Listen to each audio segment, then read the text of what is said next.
Check out this video for the Springbok team to face Argentina.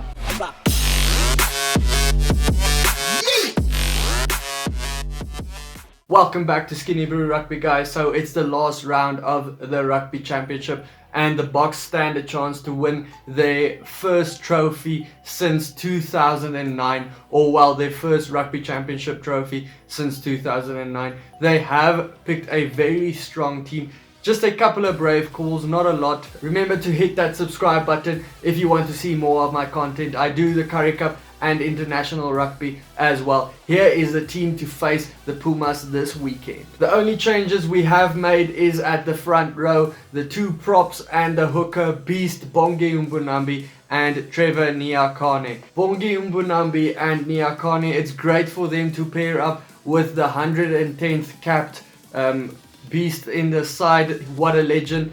It's good for them to cap off with him because look, they are very good, but it's good for them to have some experience with a guy that has been around the block so many times.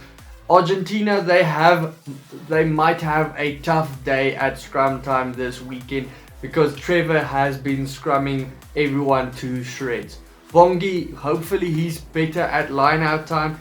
Marx has been struggling, but for Bongi, he has played with a couple of the line out jumpers, one of them being Etzebeth, who is playing at lock. With him we can expect some crash ball going up front, and yeah, he hasn't been as great as he used to be, but we can still expect that crash ball from him, that bit of physicality. And like I also said for the All Black game, if he isn't captaining, we get some grunt to the side, as when he is captaining then he stands back a little.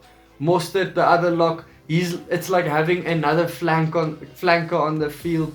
He likes getting stuck into the rucks. He is a little bit more movable on the field. He runs around a little bit more. Less crash ball situations, or he does do the crash balls, but not in a fashion like a prop or Etzebeth. At flanker, Kwagga Smith, there will be more weight on his shoulder this week, especially on the turnovers front, because there's no marks in the side this weekend. He's on the bench. Look, he did play well against the All Blacks. He wasn't spectacular. He was more on defense or off the ball stuff, but he did have a good game. So for me, I think he's going to step up a bit more against Argentina as more of a free-flowing game. I think he could have a better game this weekend. Not that he didn't play well. Then Pieter-Steph du Toit, Rassie said this weekend will be all about the defense for our side. Defense will be key against Argentina.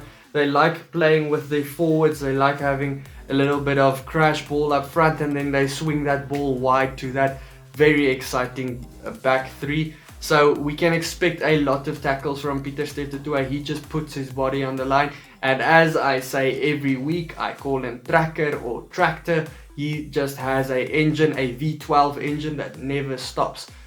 At number 8, Duane Vermeulen. He's the captain of the side again. He led well last week against the All Blacks. Then Faf de Klerk at number 9. He did a lot of kicking last week. I know that's the game they told him to play, so we will expect a lot of kicking again probably. Hopefully not. I like it when he actually snipes a little bit and plays a more free-flowing game, but if he does kick, he has worked hard on it and his kicking game is quite good. He's gonna put his best foot forward again, especially with guys like Herschel Jantjies, who's really been hot on his heels with his great performances those last few weeks. Look, a lot of people are quite angry that Reinach isn't getting a chance this weekend. To me, it's fine. Faf has been good. We know he's our number one choice. Herschel, he's been in exceptional form. We don't want to break that form at the moment.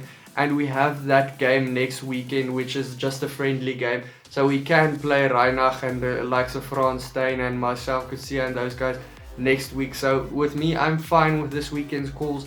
Take your best side to the game and try and win that trophy. Next, the fly half, Pollard. He's been exceptional. He's just the key to our victories and to our side. If he doesn't play well today, our side is rubbish. That's my opinion. I don't think we have a shot if he's not on form the day.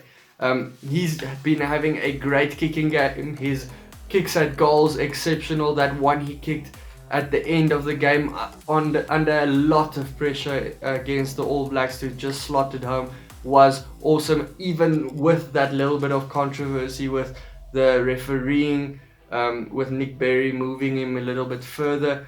Talking about refereeing, it's Jerome Poit this weekend as far as I have it.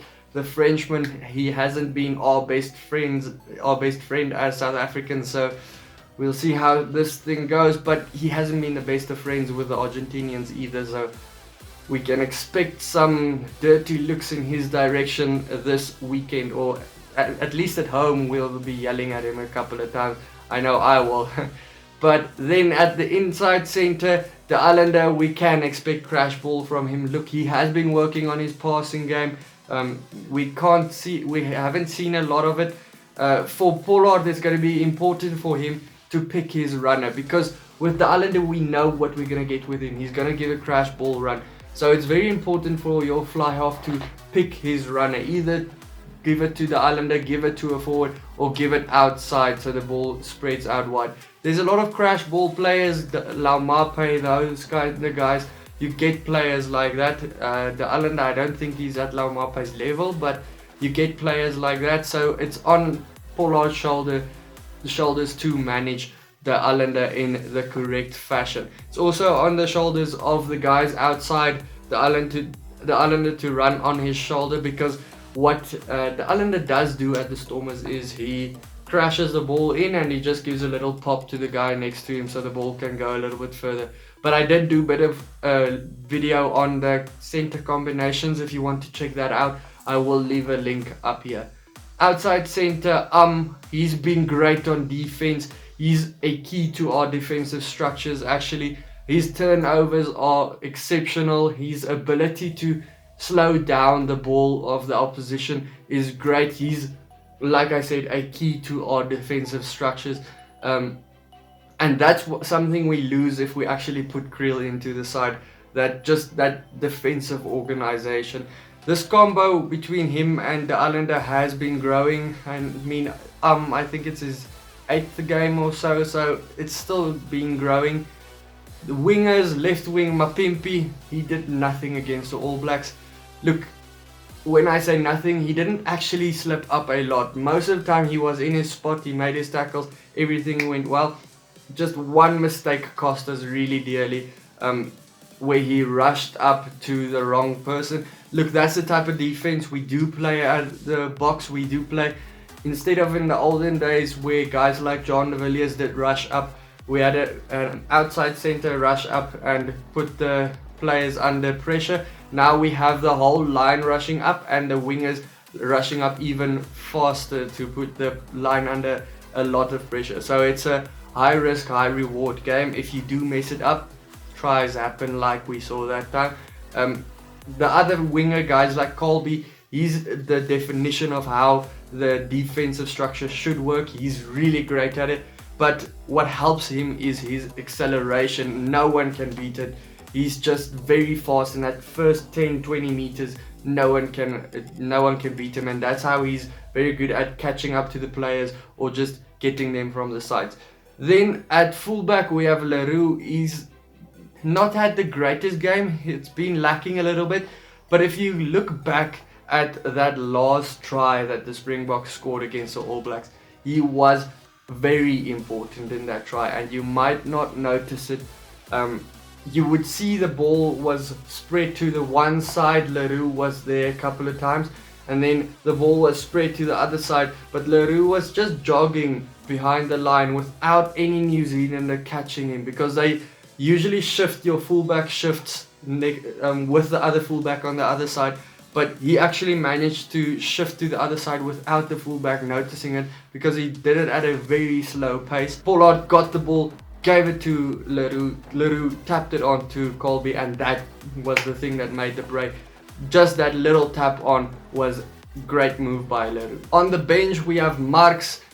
It's good to rest him a little bit. We don't want to start him too much. His turnovers at the end of the match will be very important to seal the game. Those turnovers like Lowe made at the end of the game last week got us a try, or not last week against the All Blacks, got us a try, so that's very important. Kitshoff, he's at the moment the best loose head above Beast for me. But with Trevor starting, he's the best tight head at the moment. So for me, for Trevor to start with Beast, it's important to have that bit of experience. That experience does help with the other team's lineup to help you call what they're gonna do and how they're gonna scrum and that type of stuff. So it's important for me for Beast to start with Trevor. So Kitshoff, he's been the best loose head, so it's important for him to actually come from the bench. That helps us as well at the end of the match, because what the Pumas has been doing at the end of the match, their scrums really start to tick into gear. Then Malherbe, he's not been putting a foot wrong at scrum time. Snyman, his soft hands, it's very important. As a lock, he's a big guy, he's quite quick as well. He can find the gaps at the end of the game when we need it. Low as well, like I said, for Marks, that turnovers are game winners. Herschel Yankees, he's a guy that's free to play his own type of game. He's really being great. Some guys are thinking he's overrated. He isn't. If you look at some of the analytics and how he runs, he's been doing really well. He kind of, after he passes the ball, he doesn't do what other scrum half does and just follows the guy to the next ruck. He kind of shadows the guy just to wait for that inside gap or that inside pass. And Yankees has quick acceleration just like Kolbe, and he uses it to his advantage. Frans Steyn, he really needs to have a big performance behind his name, because nothing has been justifying his selection. So hopefully next weekend against the Argentinians he can start. I really want to see it, because everyone's been talking him up the whole time, so I want to see a good performance from him. I really want him to do well. Then Kriel, he's still extraordinary player. His speed he brings to the side as well, and then he can cover from fullback, wing and outside center, so it's a good guy to have on your bench. Let me know your thoughts on the team, guys. I'd love to hear it. Leave it down in the comments below. Remember to check out that Facebook page, and then subscribe if you want to see more of my content. I hope I see you for the next one. Cheers.